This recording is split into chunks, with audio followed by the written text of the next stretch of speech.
안녕하세요. 행복한 경제 생활을 꿈꾸는 푸른 패밀리입니다. 오늘 소개해드릴 내용은 24년 12월 가계부 결산 내역인데요. 24년의 마지막 가계부 공개를 하게 되었습니다. 저희는 매달 가계부를 작성하면서 올바른 소비 및 저축 방법에 대해 가족 회의를 하고 있습니다. 이를 통해 느낀 점과 생활 속 절약을 위해 노력한 모습을 시청자분들께 보여드리려고 합니다. 가계부 공개를 하기 전에 저희 가족을 간단히 말씀드리면 30대 동갑내기 부부이고 결혼 30개월에 자녀 없는 맞벌이 가정입니다. 그리고 서울 주택에 거주하고 있고요. 전세 1.3억에 대출 7천만 원에 본인 부담금 6천만 원입니다. 자세한 영상은 저희의 첫 번째 소개 영상을 참고 부탁드립니다. 소비 내역을 소개드리기 전에 분류 항목들을 먼저 알아볼까요? 네, 저희 가족은 가계부를 크게 4가지 항목으로 분류하여 구분하고 있습니다. 첫 번째로 매월 정기적으로 비교적 일정하게 지출되는 항목인 정기 지출 항목, 두 번째로 매월 지출은 되지만 금액이 일정하지 않은 항목인 변동 지출 항목, 세 번째로 매월 항상 지출되지는 않지만 지출이 이루어지는 항목인 비정기 지출 항목, 마지막으로 매월 일정한 금액으로 저축하는 항목인 정기 저축 항목으로 분류하고 있습니다. 그리고 남은 금액은 매일 이자를 주는 CMA 계좌에 예치해 두거나 대출금을 상환하고 있습니다. 이 분류는 저희 편의에 맞게 설정한 기준으로 가정마다 다를 수 있다는 점 참고 부탁드립니다. 이제 저희 부부의 24년 12월 가계부 월간 결산 내역에 대해 공개해 볼 순서인데요. 저희는 가계부를 쓰고 그와 관련된 내용을 정리하면서 항목별 지출의 평균 금액을 알게 되었고, 소비를 할 때 그 금액을 기준으로 정말 꼭 필요한 소비인지 다시 한번 생각하고 그 기준에 맞게 쓰려고 노력하게 되는 모습을 발견하게 되었어요. 절약되는 금액은 크지 않을지라도 이런 생활 습관의 변화는 큰 변화의 시작이라고 생각합니다. 네, 정말 작은 소비 하나도 더욱 신중하게 결정하는 모습에서 보다 성숙한 가정이 되어가는 것 같아 기쁜 요즘입니다. 이번 소비 금액은 지난 12월에 비해 76만 원이나 감소하였네요. 변동 지출과 비정기 지출에서 80만 원이 감소한 게 컸던 것 같아요. 그러면 먼저 정기 지출 145만 원부터 알아볼까요? 먼저 보험료 같은 경우 지난달에 이어 이번 달도 미납보험료 납부로 다소 많은 지출이 발생하였습니다. 다음 달인 25년 1월부터는 약 54만 원으로 정상적으로 납입될 예정입니다. 대출이자 항목도 지난달과 같은 금액인 56만 원인데 역시 25년부터 상환을 시작하며 감소할 예정입니다. 자세한 이자 상환 계획은 추후 업로드될 25년 저축 및 소비 계획편에서 말씀드릴 예정입니다. 다음으로 공과금 관리비 항목은 지난달인 11월에 분기별로 납부하는 14만원가량의 관리비로 인하여 일시적으로 증가하였다가 다시 감소하여 46,000원으로 제자리를 찾아간 모습입니다. 공과금을 제외한 관리비는 월 평균 4만원가량입니다.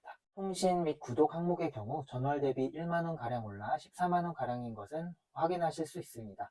통신 구독 비용의 효율적인 사용 및 절감 방법에 대해 다음 페이지에서 자세히 말씀드리려고 합니다. 통신 및 구독 비용의 구성 요소 중 쿠팡 구독료 8,000원이 증가 원인이었지만 잘 활용하면 구독료보다 더 많은 혜택을 받을 수 있어요. 저희 부부가 사용한 방법을 한번 소개해 드려 볼게요. 우선 저희 부부는 쿠팡을 정기 구독하고 있지는 않고 이렇게 쿠폰 혜택이 있을 때만 가입하여 사용하고 있어요. 이번 달에는 신랑에게 쿠팡 와우 멤버십 가입 쿠폰 1만 6천원의 기회가 생겨 와우 멤버십 구독료 7,890원을 결제하여 구독하였어요. 특히 신랑은 쿠팡이츠 회원도 아니어서 저의 쿠팡이츠 초대 링크를 통해 설치를 하여 추가 혜택도 받을 수 있었어요. 이 혜택으로 신랑이 쿠팡이츠 웰컴 첫 주문 쿠폰 대 11,000원을 받았답니다. 그리고 저의 초대로 쿠팡이츠를 가입한 신랑이 첫 구매를 하면서 초대한 저에게도 1만원의 쿠폰이 주어졌습니다. 여러분, 쿠팡이츠와 같은 배달 어플로는 조리된 음식을 시키실 텐데요. 쿠팡이츠에는 정육점의 생고기를 주문할 수도 있어서 생고기와 같은 식재료 구입을 통해 더욱 합리적인 구매를 할 수가 있습니다. 실제로 저희는 600g의 국내산 암돼지 목살 17,000원짜리를 할인하여 구매하였습니다. 이렇게 식재료를 구입하면 가격은 배달 음식 한 끼이지만 두 끼의 식재료를 구입할 수 있습니다. 정기 구독을 하지 않고 혜택이 있을 때만 사용하는 저희는 1개월간만 혜택을 누리고 구독을 해지하였는데요. 월회비 전액 환불까지 되어 사실상 구독료 지출 없이 이 모든 혜택을 받을 수 있게 되었습니다. 저희가 사용해보니까 쿠팡 와우 멤버십 가입 혹은 웰컴 쿠폰은 생애 1일 제약이 되진 않더라고요.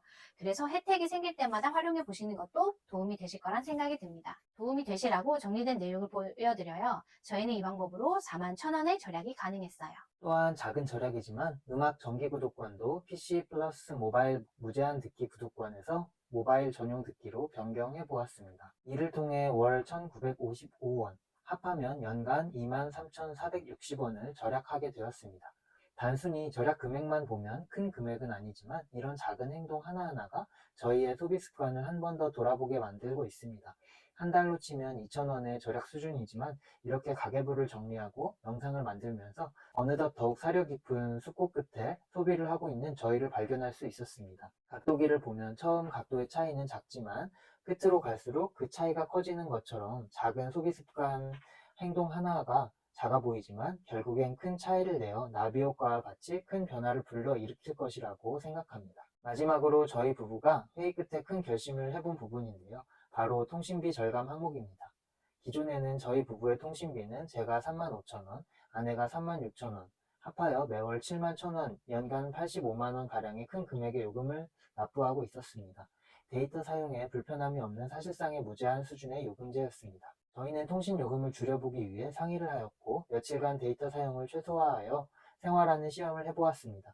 공공장소나 정적인 공간의 와이파이 생활을 하는 게 익숙하지는 않았지만 도전해보기로 결단하였습니다. 그래서 인당 월 납부액 2만원, 부부 합산 4만원, 연간 48만원 정도를 납부하게 되는 기본 요금제로 변경하기로 하였습니다. 성공적으로 해낼 경우 저희 부부는 이전 요금제 대비 매월 3만원, 연간 36만원 정도 절감할 수 있게 됩니다.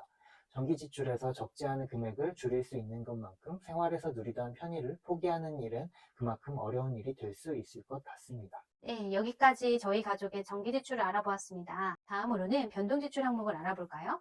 변동 지출 항목은 11월보다 35만 원이 감소한 113만 원인데요.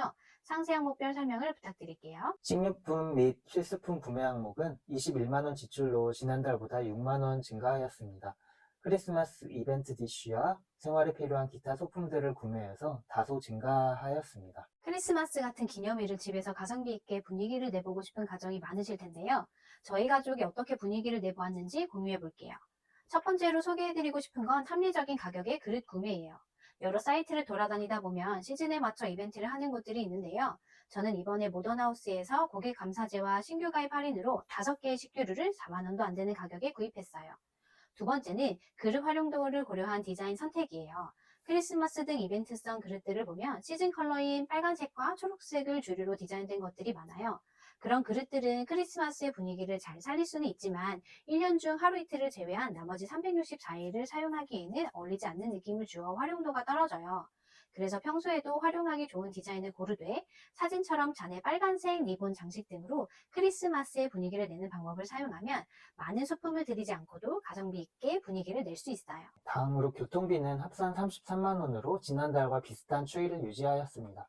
차량 운전을 줄이고 대중교통을 이용하였지만 엔진오일 교체 비용이 추가되어 유지비 지출이 있어 차량 및 대중교통 총 지출 절감 달성에는 아쉽지만 실패하였습니다. 그리고 외식비로는 연말 모임 2회 진행으로 총 12만원 지출이 있었습니다. 기타 외부 활동으로는 회사 점심, 동네 모임 카페 이용 등의 일상생활 비용 4만원, 그리고 제 헤어커트 1만 4천원 정도가 있었습니다. 저희 가족의 변동 지출은 이렇게 113만 원이었고 지난달 대비 35만 원 절감한 것을 확인할 수 있었습니다. 다음으로는 마지막 지출 항목인 비정기 지출 항목을 알아보겠습니다. 비정기 지출 항목은 11월 대비 47만원 감소한 53만원입니다. 제 안경 구입 10만원, 그 외 저희 부부 모두 병원에 방문하여 35만원 정도가 발생하였습니다. 다행히 실비보험을 통해 병원비는 대부분 환급받을 예정입니다. 그 외에 장례식 조의금 5만원 지출이 발생하였고 자기개발 항목으로 저희 영상 촬영을 위한 최소한의 장비인 마이크를 구매하였습니다. 이렇게 저희 가족의 비정기 지출은 총 53만 원이었고 세부 내역에 대해 알아보았습니다. 다음으로는 마지막 항목인 정기저축에 대해 설명드리겠습니다. 이번 달 정기저축은 전체 금액의 84%에 해당하는 1,671만 5,500원입니다.